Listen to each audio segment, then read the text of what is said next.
ये नौकरी है, दिवाली तक का काम करवा रहा है।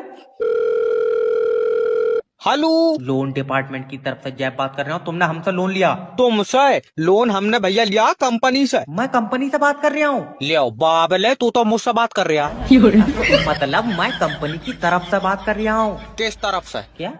कंपनी के आगे की तरफ से या पीछे की तरफ से? सर मैं कंपनी में काम करता हूँ। हाँ ध्यान से करो, ऊपर वाला तो मैं कामयाबी दे। लल्ला काट दे फोन। तेरे मुंह पर चाटा मारूंगा। अरे देखो, हाँ, मुझे कंपनी ने काम दिया है कि मैं तुमसे लोन लूं।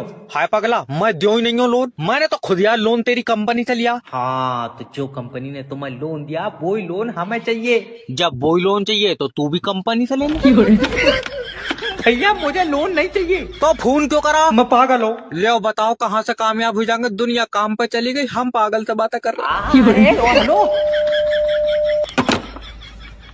सर जी, मेरी छुट्टी कर दो।